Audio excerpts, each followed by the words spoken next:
आज की वीडियो में हम जानने वाले हैं बायोटेक्नोलॉजी की हिस्ट्री के बारे में। हम जानेंगे वो कौन सी इम्पोर्टेंट डिस्कवरीज हैं, कौन सी डिस्कवरीज हैं जो बायोटेक्नोलॉजी की फील्ड में हुई हैं, हिस्ट्री में हुई हैं, और वो क्यों इतनी ज़रूरी है और उनके पीछे किन लोगों का हाथ रहा है।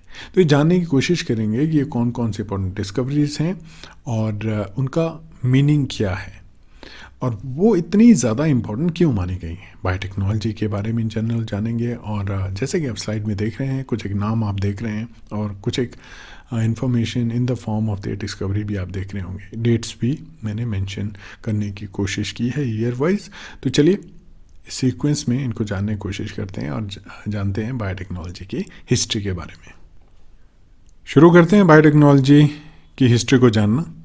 तो टाइटल में लिख लेता हूँ बायोटेक्नोलॉजी हिस्ट्री। देखिए इटसेल्फ जब भी हम बायोटेक्नोलॉजी के बारे में बात करते हैं, बायोटेक्नोलॉजी इन जनरल जानने की कोशिश करते हैं, तो हमारे दिमाग में सबसे पहली बात आती है बायो एंड टेक्नोलॉजी। और yes, this is the combination of biology and technology. और यहीं तक सीमित नहीं है, सिर्फ ये टेक्नोलॉजी तक सीमित नहीं है। बायोटेक्नोलॉजी का अगर आप क्लियर मतलब समझना चाहते हैं तो उसमें आपको बहुत सारी अलग अलग साइंसेस का एक कोलैज मिलेगा।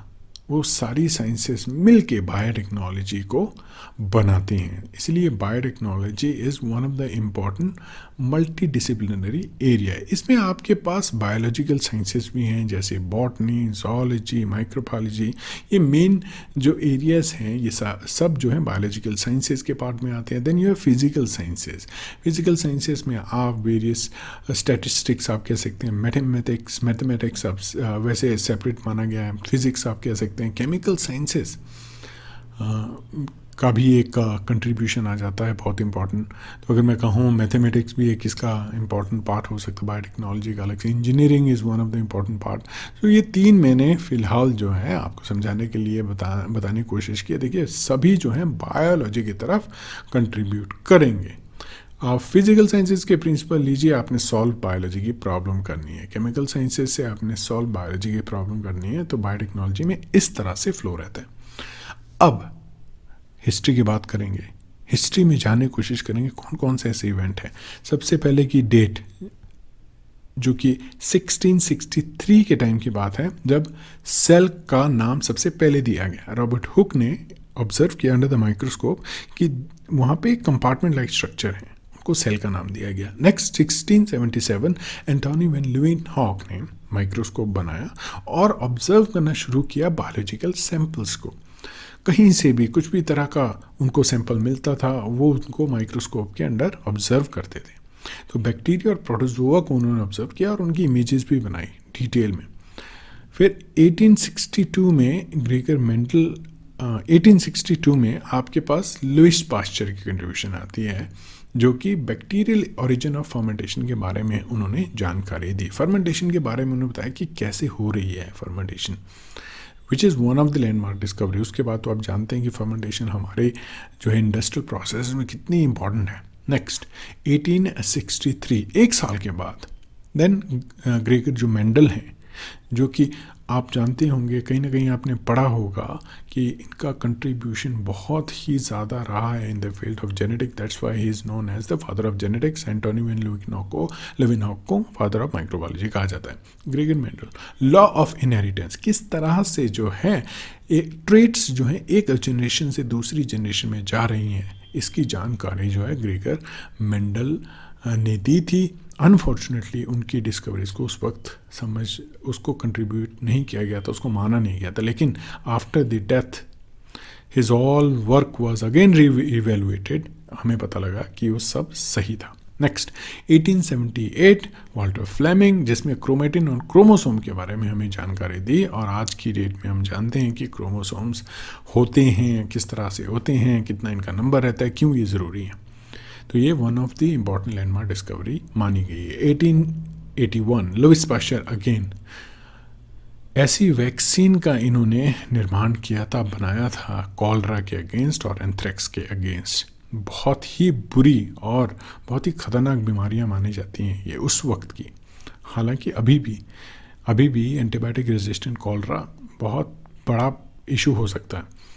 तो उन्होंने उस वक्त जो है एक वैक्सीन बनाई थी जो इनके अगेंस्ट काम करती थी। नेक्स्ट, रेबीज वायरस के अगेंस्ट में उन्होंने वैक्सीन बनाई थी। और इंटरेस्टिंग बात ये भी है कि जिसको ये वैक्सीन पहली बार मिली थी उनका नाम था जोसेफ मेस्टर। जोसेफ मेस्टर को ये वैक्सीन मिली थी और इसमें एमिली रॉक्स का भी कंट्रीब्यूशन माना गया लिटरेचर में। नेक्स्ट, 1928, सबसे important discovery in the area of microbiology, Alexander Fleming discovered antibiotic, he named it penicillin. Penicillin इतनी इंपॉर्टेंट एंटीबायोटिक, इतनी इंपॉर्टेंट ड्रग डिस्कवर हुई थी कि एक जो फंगस है वो प्रोड्यूस करता है chemical compound that can kill the bacteria, उसको एंटीबायोटिक का नाम दिया है, एंटीबायोटिक बैक्टीरिया के अगेंस्ट, और उसको जो है फर्दर नाम दिया गया पेनिसिलिन। और इसकी वजह से द्वितीय विश्व युद्ध में आपको पता होगा बहुत सारी जानें बची थी, क्योंकि सोल्जर जो है इन्फेक्शन की वजह से उनकी डेथ हो रही थी। तो देखिए ये सम ऑफ द इम्पॉर्टेंट डिस्कवरीज हैं, बहुत इम्पॉर्टेंट डिस्कवरीज हैं ये, इनको जानना समझना बहुत ज़रूरी है। इनके बारे में आप और डिटेल में पढ़िए, इनको और जानने की कोशिश कीजिए, तब आपको पता लगेगा कि ये डिस्कवरीज कितनी इंपॉर्टेंट हैं और ये साइंटिस्ट हैं, इनकी कंट्रीब्यूशन कितनी इंपॉर्टेंट रही है। तो उम्मीद करूंगा दोस्तों कि आपको इस वीडियो से इनके बारे में इंफॉर्मेशन जो मिली है वो आपको समझ में आई है, क्या ये डिस्कवरीज हैं। और मैंने जो है इन पर्टिकुलर टॉपिक को अपने दूसरे वीडियोस में भी कवर किया है। तो आप जो है चैनल में जाइए, एक्सप्लोर कीजिए वीडियोस को। अगर आप पढ़ के बोर हो जाते हैं तो आप वीडियोस देखिए, चैनल में जो आपको पसंद आए उसको एक्सप्लोर कीजिए। कहीं ना कहीं से आपको कुछ ना कुछ इन्फॉर्मेशन मिलेगी ही, किसी न किसी तरह की, जो आपके लिए फ़ायदेमंद रहेगी।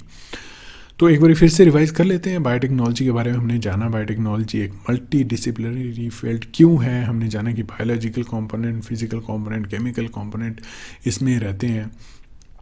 सेल की डिस्कवरी के बारे में हमने जाना, रॉबर्ट हुक के कंट्रीब्यूशन के बारे में जाना, एंटोन वैन ल्यूमेनहॉक के बारे में जाना, फादर ऑफ माइक्रोबायोलॉजी जिन्होंने बैक्टीरिया और प्रोटोजोआ के बारे में हमें बताया था। नेक्स्ट, फर्मेंटेशन के बैक्टीरिया ऑरिजिन के बारे में भी हमें जानकारी मिली।